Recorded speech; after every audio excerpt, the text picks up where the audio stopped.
rest in peace to Dan Faulkner. I wanted to tell this story on the air. So Dan Faulkner was my teacher. He eventually became my principal. He was your teacher. He was my high school band director, and then he was my college band director also.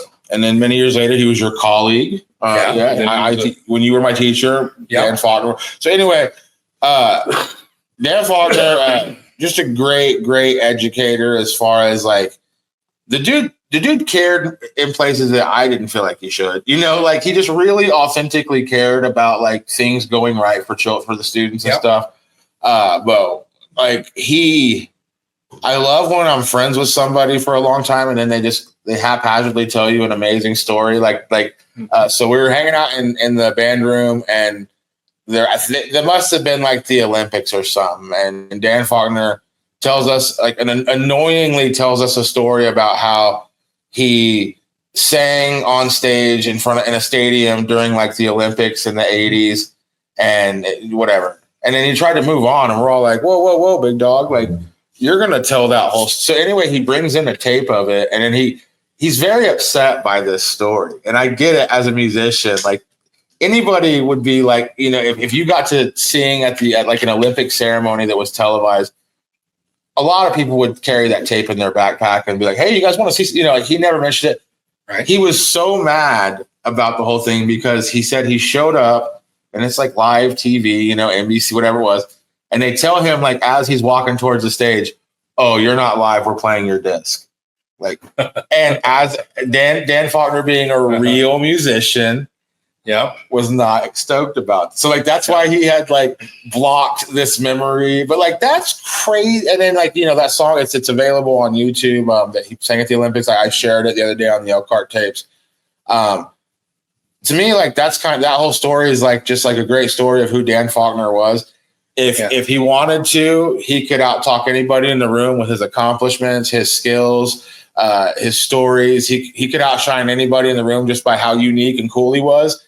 But you rarely heard anything like that about him because he was more interested in what you had to say. So like, you know, but I'll let you talk about Dan because you knew him too. Yeah. Dan was a great guy. You know, the band room was one of the places where I hung out the most when I was in high school. You know, lots of kids did.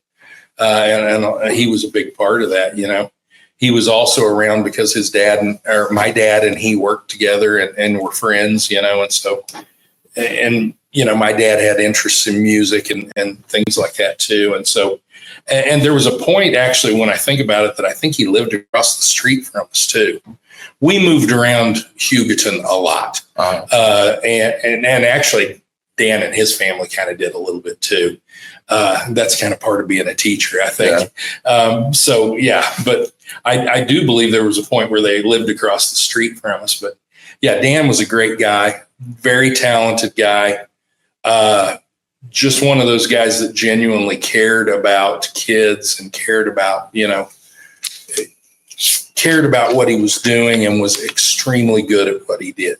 You know, the bands that he directed were always very good bands. He had a way of getting kids involved and getting them excited about being in a band. And, you know, and when I went to college, you know, I had never really thought about being in band in college, but yet then he went there to where I went to Panhandle State, you know, around the same time I did. And he talked me into being in band in college. And not only did it help provide me with a little bit of money, but, for school, but it was also something that I really enjoyed, you know? And so, yeah, Dan Faulkner was a big influence in my life, and he has been a huge influence in the lives of, I'll guarantee you, thousands of students. And yeah, he will be missed. Did you tell him, maybe I made this story up. Did he let your band Spitwish practice didn't you say he let you like practice somewhere like oh yeah. Not Spitwish. That was your band. The first time our band practiced, it was in the band room there at the high school. Absolutely. And Dan's who taught me to play guitar, you know? Yeah. So yeah, I mean, absolutely. Yeah. He was very supportive of that kind of thing, you know? As a matter of fact, he helped us transcribe songs and, you know, do things like that. Helped us write a couple of songs. You know? Yeah. So yeah, that was just a big part of who Dan was. I mean, he He like I said, he loved what he did. He loved the kids that he taught. He was one of those people that just genuinely loved people, and I hope that Dan is, in the best place he could possibly be now. And I'm going to refuse to be overly sad because I know he's in a better place now. Uh-huh. But at the same time, I will miss him tremendously. Yeah. Yeah. Good dude. But like you said earlier, like I talk about a life lived, he was your teacher, my teacher. There's people, he just got out of education recently, like COVID a couple of years ago. Yeah. So there are people that are 19, 20 years old that have a Dan Faulkner story about how he helped them. Yeah. When I dropped out of high school, he was the principal. I went and told him, and I thought he was going to lose it, and he didn't. He was, I won't share what he said to me. It was very personal, but like, it was a good conversation. He took me over to the alternative high school and made sure I got enrolled. Now I have a high school diploma. Yep. So yeah, really good dude. Rest in peace. And what the thing is I had heard somebody on TikTok had messaged me a while back, and they had found the interview I did with him around COVID time. And they had told me that he, had maybe gotten ill and everything, but they had just contacted me the night that I had told you that he had passed. But like I went to Dan's Facebook page, and you just start clicking, and the guy has just like an army of a family. Like just so many. He has his kids. He's got grandkids. Yeah. And like, to me, it just made my heart feel so full of just like, man, like Dan may be gone, but he left a mess of people, man. There's just people everywhere that are all here because of Dan Faulkner. Yeah. I guess that's just really cool. Dan, he was married twice and had families with each wife.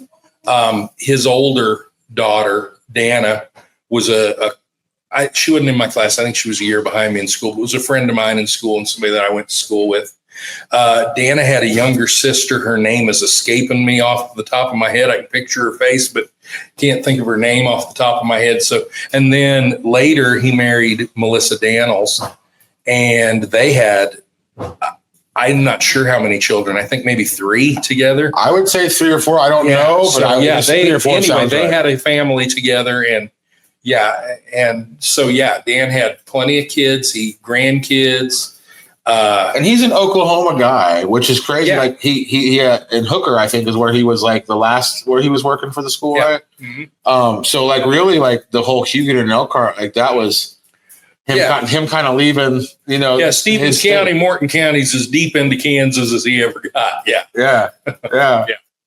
And he really had kind of been all over Oklahoma a little bit, he was it Carnegie and maybe Balco? He had told me something like that. I'm probably getting the name Bal something, but I think he had worked for some school. Empire. I think maybe he was at Empire, Oklahoma. And I think that because when he came to Elkhart, we just knew him as a band teacher at first. Then he got into principals, something like that. Right. But I think before he even came to Elkhart, he had already had a principal job. Yeah, he had been an administrator before he came to Elkhart. Yeah. I think he wanted to go back to working with the actual students. Yeah. I don't know. It just cool. I think that's one of those things that, and I don't know this from talking to Dan. This is just kind of from knowing him. I can see him being the type that became an administrator and then realized as an administrator, you don't have the same kind of day-to-day contact with kids that you do as a teacher. Yeah. And then wanting to come back and be a teacher again because of that. I could certainly see that being it, happening with him because that's the kind of guy he was. Yeah. Yeah. Well, rest in peace, Dan Faulkner. Awesome dude. He taught me more. Guitar was Annalie Harrell and her husband kind of taught me. Uh-huh. And then just that whole music area was great back then. But Dan kind of taught me more like how to write a song. Yeah. How to piece together music. And he knew I was not smart enough to understand any kind of talk about circle of fifths. Right. It was just, he talked to me like a 5-year-old, but he taught me like how to write a song without using any kind of music theory. You know what I mean? Yeah. He knew it wasn't going one end to the other. But Yeah. And here's the other thing about Dan too that I'm gonna throw out there. He was one of the most genuinely funny people that I was ever around. You know, I mean, a lot of teachers have a good sense of humor. Dan was hilarious. He was one of the funnier people that I've ever spent time around. It was a big part of why he was fun to be around, you know? Yeah. You're like, you'll be fine. Just go to the alternative school, get your diploma there, and you'll be fine. Like you didn't, and I really appreciated that because I needed to hear that day because it was a rough day.